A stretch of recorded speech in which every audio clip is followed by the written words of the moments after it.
And that's the godly thing to do. So if we want to talk about faith, we also have to remember that we can't pray our problems away. The other thing that frustrates me is people who have experienced poverty. So as an immigrant, as someone who came to this country, hearing about American exceptionalism and prosperity, I am appalled. Okay? Or we hear someone say, it was a choice made up to me to have my children and not be like the other black people who get to have children out of wedlock. We don't get to have those kind of conversations. I am a proud Jew. I'm also the proud grandson of a Christian and the proud grandson of a Muslim. But that isn't a contradiction in any sense of the word. It's proof of a concept, and that concept is what I want to talk to you all about today, because my family taught me something I think this world could really use right now, which is that the counter to division isn't necessarily agreement. It's understanding. Before we begin, take a moment to subscribe and join us for more in-depth analysis of the stories shaping politics, culture, and public debate. Today's speech has sparked conversations far beyond Harvard's campus, not because it attacked one political party, but because it challenged the way many of us approach disagreement itself. At a time when political divisions dominate headlines, one graduating student shared a deeply personal story about faith, family, and dialogue that quickly captured national attention. As you listen, ask yourself this question: can understanding someone be just as important as convincing them? Ilhan Omar and the Democrats probably didn't expect this moment. A Harvard student stepped up to the microphone, challenged the entire narrative in front of a packed crowd, and by the time he finished, the room erupted into a standing ovation. When a student at one of America's most elite universities starts questioning the establishment, you know something big is happening. Stick around and don't forget to subscribe, because this speech had everybody talking. My life begins with something that could be the start of a joke, and it goes like this. A Christian, a Muslim, and a Jew walk into a bar. I know historically the setup is a little bit dicey, but this time was a little bit different. This time, the Christian married the Muslim, and they had a daughter. That daughter grew up Christian until she met the Jew, converted to Judaism, married the Jew, and had a son. 22 years later, that son is standing here with all of you graduating from Harvard University.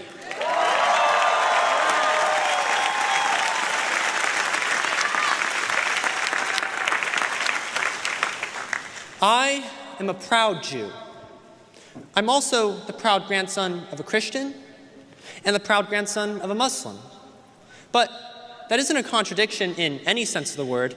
It's proof of a concept, and that concept is what I want to talk to you all about today, because my family taught me something I think this world could really use right now, which is that the counter to division isn't necessarily agreement. It's understanding. Our world today, all the way from the global stage to right here at Harvard, has been split into two sides. There are two sides to every story, of course, only two sides. Two sides to every conflict, argument, disagreement, good and bad, give and take, right and left, progressive and conservative, capitalist and communist, oppressor and oppressed, rich and poor, US and China, US and Russia, Russia and Ukraine, Israel and Palestine, Israel and Iran, US and Iran, US and Israel and Iran, all in binaries. At least they're presented to us in terms of binaries. Here's this issue. What do you think? What side are you on? Come on, where do you stand? Who do you stand with? In my family, well, my family wouldn't exist with that kind of approach. My grandfather's one, a Pakistani Muslim who grew up in the middle of the Indo-Pakistani War of 1947. The other, a Jewish refugee of the Holocaust, met many times over the course of their lives. As you might imagine, they disagreed on a great many things. And yet, one of the main memories I have of them growing up was seeing them sitting together at a coffee table, discussing everything under the sun. And when they weren't in close proximity, I remember hearing their voices over the phone as they called my parents, always remembering at the end of each call to ask about the other, how they were doing, what were they up to. Of course, there are many differences that they never resolved, but still they acknowledged each other, they cared for each other, they stayed in contact, and they debated with each other. Their vast disparity in life experience, viewpoints, ideology, faith, and beliefs. A point of contention, yes, but not a point of division. And yet, somewhere in between their generation and ours, something in the conversation shifted. The debates got louder, the noise got louder, the listening stopped. It got harder. On the news, on your timeline, at the dinner table, people speaking without listening, people arguing, having already decided their own allegiances, people debating not to listen, understand, or to learn, but to win, to humiliate, to be right. And somewhere along the way, the person sitting across the table stopped being a person and became an obstacle. Now, some would say that there are in fact people in this world for whom understanding is neither owed nor even worth the attempt. People whose very irredeemable actions or beliefs place them beyond the reach of dialogue. People who indeed have become nothing more than obstacles to the greater good. And maybe that's true. Well, my grandfathers survived the atrocities of war and worse, and they knew better than anyone that people can do monstrous things. They also knew the most terrifying fact of all, which is that the peoples doing those monstrous things, they were human. Not forgivable, not necessarily redeemable, but human, terrifyingly so. And it's precisely because of that human capacity that understanding them mattered. Dialogue still mattered. Not necessarily dialogue in the sense of extending grace or providing a platform, but again, understanding. Asking, how did they get to this point? How did they reach this conclusion? Why do they believe this? Asking these questions in this context holds a light up to the darkest parts of what it means to be human. And as such, we have to grapple with them. But such questions, necessary questions, important questions, are not only reserved for the darkest parts of human history. If such questions of understanding, why do they believe this? If such questions of understanding matter that much at that extreme of humanity, how much more do they matter for the people sitting around you right now? For that family member at Thanksgiving that you stop bringing certain topics up around. For that person on the internet that says things from a viewpoint that seems kind of unimaginable sometimes. For that student in section that you smiled at once and said, interesting point, and then went back to your dorm and complained about to your roommate. Or for that one friend that you started to phase out because they said some things once that just didn't sit quite right with you. Take about 8 billion of those people, put them together, and you get our world. Many of us who come to Harvard have dreams of changing the world, of leaving an impact.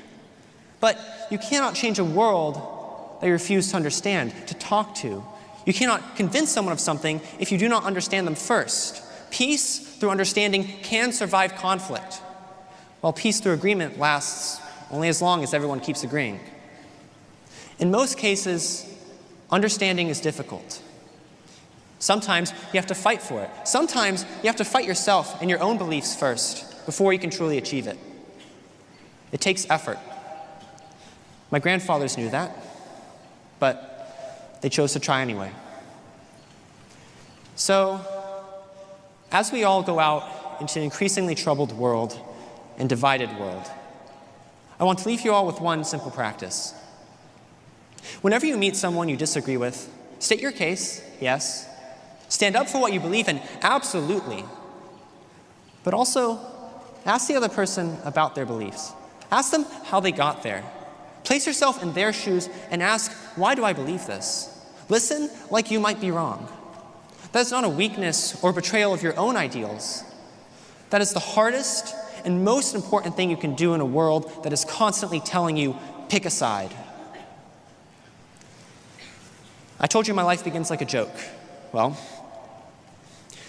My Muslim grandfather was buried facing Mecca. My Jewish grandfather was buried in accordance with Jewish law. My Christian grandmother was buried with the cross.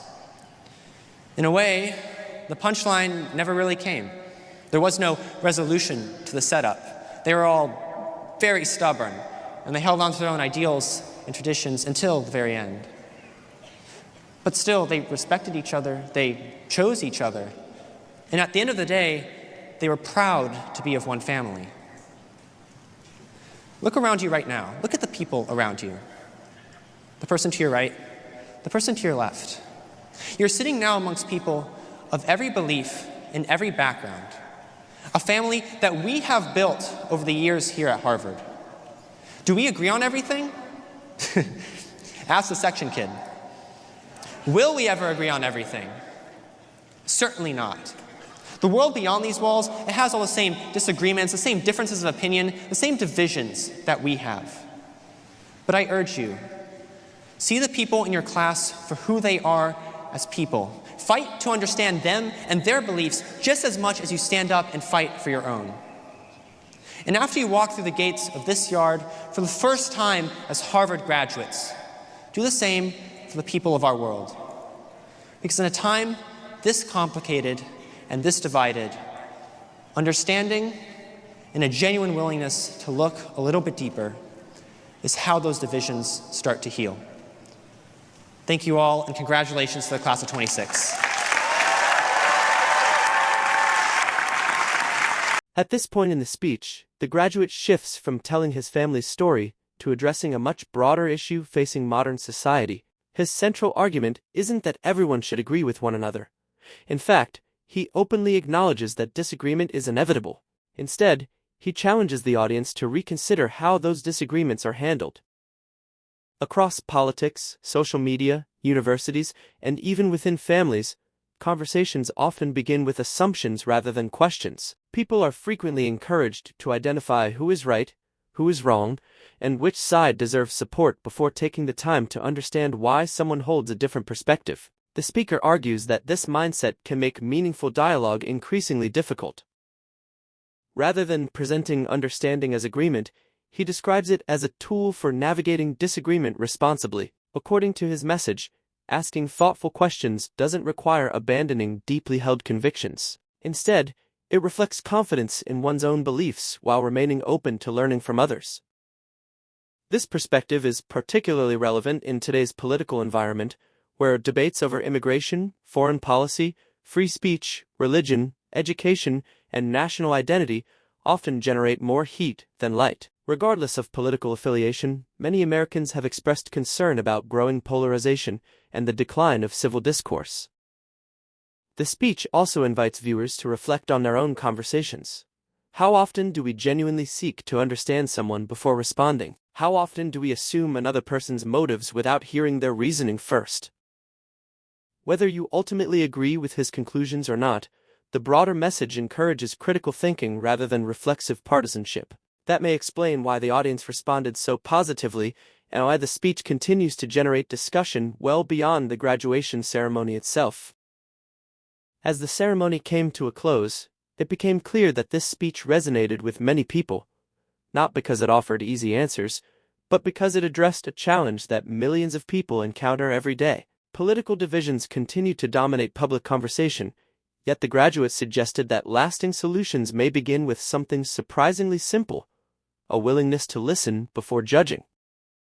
Throughout the speech, he never argued that difficult issues should be ignored or that people should abandon strongly held beliefs. Instead, he emphasized that understanding another person's perspective can strengthen meaningful dialogue, even when disagreements remain unresolved. His closing reflections on his grandparents' different faiths served as a reminder that mutual respect doesn't require complete agreement. It's no surprise that the speech has attracted widespread attention online. Supporters have praised it as a timely call for civility, while others continue to debate its broader implications. Regardless of where viewers stand politically, the message encourages something increasingly rare in today's media landscape: thoughtful conversation instead of immediate confrontation. In an age where viral moments often reward outrage, this speech became memorable for taking a different approach. It reminds us that some of the most influential ideas aren't delivered through shouting or personal attacks, but through careful reflection and genuine conviction. Now we'd like to hear from you.